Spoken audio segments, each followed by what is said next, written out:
Hey Judy, what's wrong? It was a cold day with Christmas carols echoing through the city. I paused to admire a tree ornament that had caught my eye.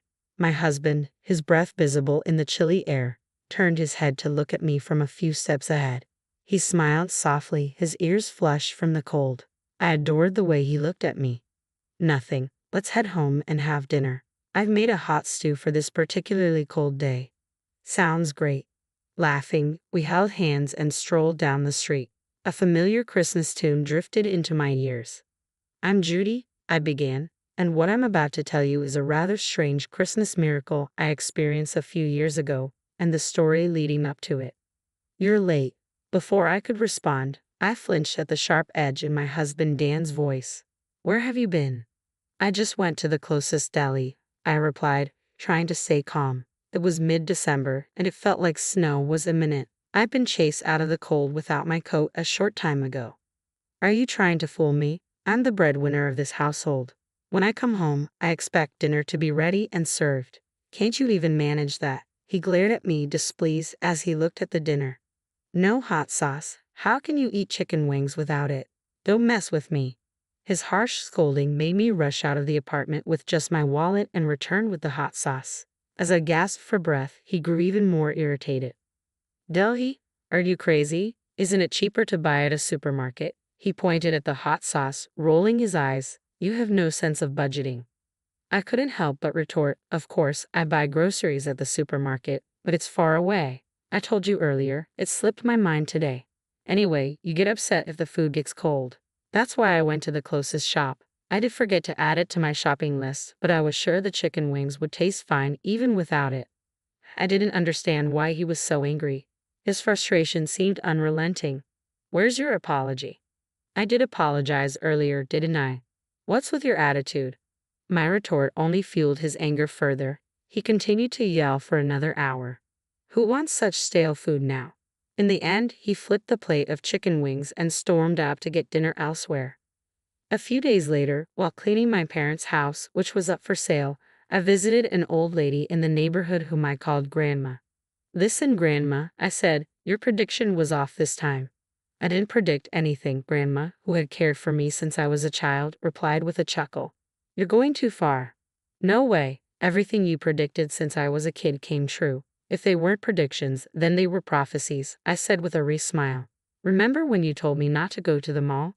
There was a lightning strike that nearly burned it down. Another time, when I planned to relax at home, you advised me to go out because it would be sunny.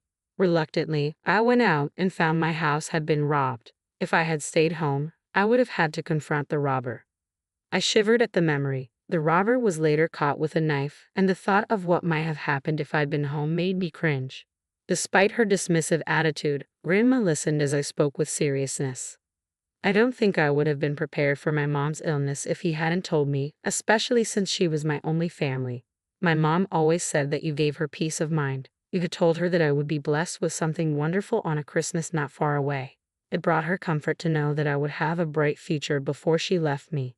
She shared this with me from her hospital bed. It was a ray of hope for her, and seeing her contented was a testament to her love for me. So when Dan proposed to me on Christmas Day, I thought it was just as you had predicted. I met him through a mutual friend. At first, he seemed like a humble and gentle guy. But once we got married, his true colors showed. He became an arrogant husband. Like the hot sauce incident, he got upset over trivial matters. He complained that the food was too cold and the salad was lukewarm, even though he had ignored the food for a long time, playing on his phone. It wasn't just about food. He criticized nearly everything I did. How I cleaned the apartment, washed the clothes. Nothing seemed to please him. It made me feel trapped and suffocated. I didn't want to go back home to him. I went to Grandma, feeling the sting in my nose as I spoke. Now, it's almost sunset. Don't you need to go back and cook dinner? Grandma said, urging me with a glance at the sky. Feeling softly rejected, I stood up slowly. You're going to be okay as long as you stand your ground, she assured me. Even though you'll face struggles, you will find happiness one day. You'll have a Christmas that will make you jump for joy. So just live honestly and stay true to yourself. God is watching. Her words softened my heavy heart. I turned around, contemplating her reassurance. Is it a prophecy? I asked. Let's see. I'm just an old woman, she replied with another ambiguous smile. leaving me puzzled. Maybe if I put in more effort, it might change. I decided it might be too early to judge her original prediction. But as I went about preparing dinner, ironing my shirt, and dealing with Dan's hostility, things only worsened. It had been less than a year since we married, and already he took it for granted to order me around. He was constantly grumpy and overbearing, never offering a kind word. One night, he stormed in, his anger palpable. "Who do you think you are?" he snapped. "Why did you leave me waiting outside? I have to microwave my food now. God damn it, your laziness is infuriating." I sighed in frustration. "I had a co-op meeting tonight. I'd even left a note on the table for you." "Shut up. That's no excuse for lazy cooking," he yelled. "What do you mean you didn't cut corners?" I prepared the main course and sides as usual, but to him, if it wasn't freshly cooked, it was considered cutting corners. His logic was skewed and his demands were unreasonable. "You should always come before anyone and anything," he insisted. "I've been telling you, you're my wife, and you must obey me." His incomprehensible demands left me stunned. He stood on his dignity, proclaiming, "You have no family or relatives and can't live on your own. A scum like you should just shut up and worship me. If you can't, I'll divorce you." His smirk seemed to reveal that he was merely relieving his stress by making me submit. "Anyway, give me a foot massage." I tried my best to restrain myself from snapping back. I knew that would only make him angrier. Besides, I had nowhere to go in the midst of the sleet at night. So reluctantly, I sat on the floor and began the massage. My life continued in this oppressive pattern until one day, while grocery shopping, I suddenly fainted from excruciating pain and had to be rushed to the hospital by ambulance. As the doctor explained my condition, I felt my mind go blank. "This virus is transmitted through sexual intercourse," he said. "I had your husband tested as well. Both of you are infected. You didn't realize it because there were no symptoms." He continued, "Unfortunately, you'll need surgery, and I'm very sorry to say this, but the chance of conceiving in the future seems extremely unlikely." Dan quickly followed the doctor, and I was left grappling with the devastating news. I couldn't have a baby. As I repeated the doctor's words to myself, my mind was slowly overtaken by darkness. Desperate for more information, I tried to follow the doctor and Dan with my unsteady legs. "Wait, doctor, Dan," I called out, but I froze when I overheard their conversation. "So, everyone out there needs to get tested?" Dan asked. "Exactly. They must be treated all at once, otherwise, it's pointless because it keeps coming back," the doctor replied. "Would they know what the test is for?" "Of course," Dan said persistently. I listened in despair as the conversation unfolded. It turned out Dan had been seeing at least 3 girlfriends and was still involved with one of them. I looked at a picture of my mom in the empty room, whispering to it, "I needed help, you know. Even though he's not a good husband now, he might change once we have a baby." I held on to Grandma's words like a charm. I would struggle, but eventually I would find happiness. I clung to the hope that things would get better. I had been wrong. Dan seemed to care only about his own health. He was meticulous about his condition and visited the hospital regularly, but he showed no concern for me.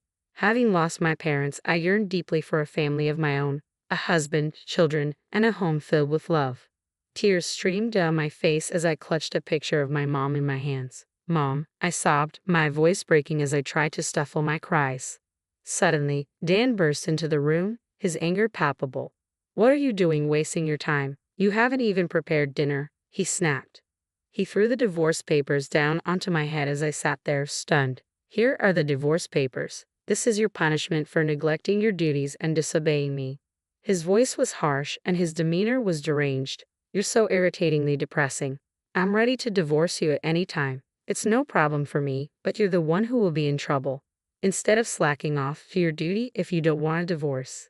"I'm not slacking off," I protested, but he was already cutting me off. "Oh, and there's one more punishment," he said with a smirk. "I'm not giving you living expenses this month. Consider this a chance for you to reflect and change your attitude. Know your place. If you disobey me, it'll be divorce." After he finished, he left the room, looking strangely refreshed. The word divorce echoed in my mind as I stared at his signature on the papers. I took a deep breath, wiping away my tears from the picture frame. "Mom, I've decided," I said quietly, resolve hardening within me. I spoke softly to the picture of my smiling mother, asking her to watch over me. Then, I kept quiet and carried on with my life. For a while, Dan continued to treat me like a servant, venting his anger on me regularly. I argued back occasionally, but mostly I endured in silence. One day, as Dan began his usual tantrum, complaining about the lukewarm salad and cold stew, I sighed inwardly and resolved to follow through with my plan. "You remember the deal, right? If I don't obey, it's divorce," I said. "Right, you remember that at least," he sneered. "If you don't want me to leave, reflect on your stupidity." He leaned back in his chair, smirking. "You're a bit weak upstairs, aren't you?" "What?" I replied, astonished. "Did you just say that?" He blinked in surprise at my response. "What did you just say?" Repeatedly saying divorce doesn't mean you're making a valid point, I said, unimpressed. "Your lack of vocabulary is quite sad." "What the heck? Let's just get a divorce," I said calmly. "I'm perfectly fine with it. I'll be a stranger to you, just as you wish." "Are you serious?" he stammered, his mouth agape. I smiled and delivered my farewell, watching as his anger faded into confusion. I had already moved all my belongings out. "If there's anything you don't need, just throw it away. Goodbye." I removed the apron I had bought when we got married, folding it neatly and placing it on the counter with the house keys on top. I gave him one last look and walked out of the house with my suitcase. "What the heck is going on?" His voice trailed after me, snapping him out of his daze. I ignored him, a sense of freedom washing over me. Yay, I'm free, I thought, heading towards my parents' house where I planned to live again. A year had passed since the divorce was finalized, yet Dan continued to contact me.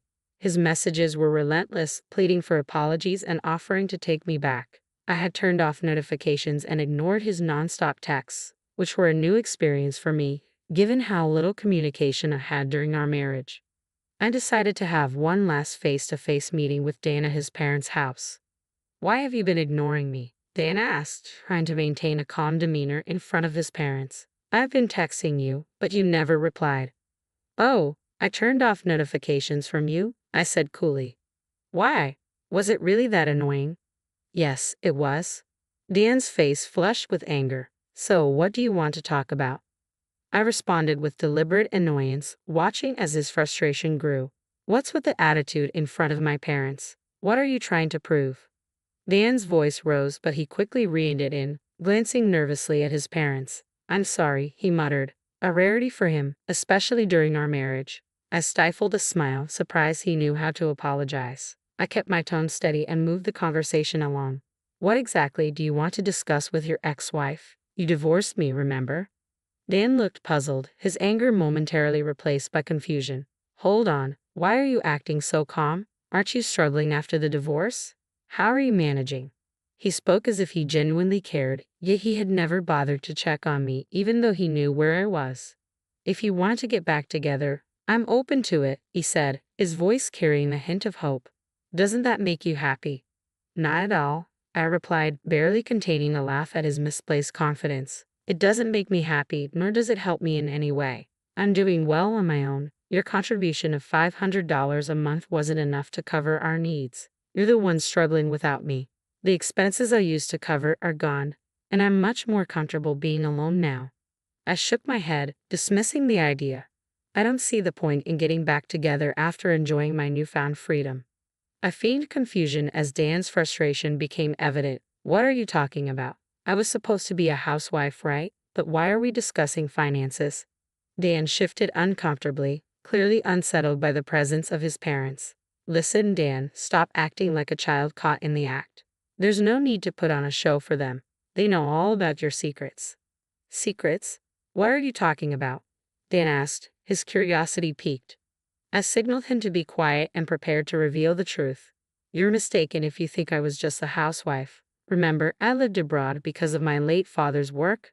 I used the German. I learned to translate documents at home. The bookshelves were filled with materials and manuscripts, which I used to hide recording equipment." "Wait, recording?" Dan was stunned. His father presented the evidence, showing all the recordings of Dan's mistreatment. The videos laid bare his behavior, and Dan's parents were visibly distressed, apologizing to me and expressing their shame for raising him. Dan, caught off guard, looked like he might bolt, but his mother grabbed him and made him sit down again. She signaled to me, and I responded by pulling out the divorce papers. I pointed out the sections marked with red circles. You recognize these, don't you? No way, Dan stammered, clearly in shock. The red circles highlighted the witness signatures, names of people he knew well. Actually, there wasn't enough space for all the names. You've had more than 2 girlfriends, right? No more waiting, I continued. Before I could explain further, a resentful voice cut in. You never mentioned an STD. This means you brought it from somewhere else. Didn't you promise we'd get married? That's something only a bachelor would say. The argument escalated. You're not just a villain to us, but to all women. You're the #1 public enemy. You're finished. Surrounded by his former girlfriends, Dan crumbled to the floor as his parents looked on with exaggerated sighs. I had hired a private detective to investigate his girlfriends and had secretly contacted them. I also informed my ex-in-laws about everything. The result was chaos. Your game is up now, I declared. We're demanding compensation for the distress you caused.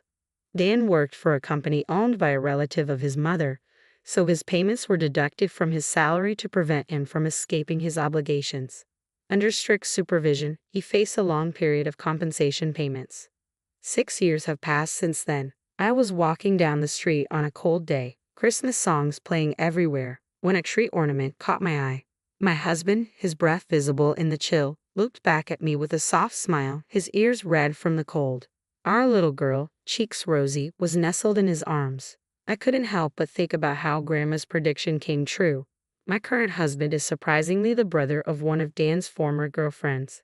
After meeting him by chance and connecting over our shared experiences, he has been a source of comfort and joy. If not for what happened with Dan, I might never have met my current husband. Grandma's words about struggling but finding happiness have proven true. After we married, I found out I was pregnant, despite being told it was unlikely. I remember when I was rushed to the emergency room on Christmas Day and the doctor confirmed the pregnancy. My husband and I were overjoyed, jumping up and down, while the nurse tried to calm us down. It was a true Christmas miracle. As I snapped back to the present, my daughter clung to me in her fuzzy coat. Let's go home and have dinner. I prepared hot stew for this cold day. Sounds great. Yay, she cheered. Laughing, we held hands and walked home, the familiar Christmas song drifting in from somewhere nearby.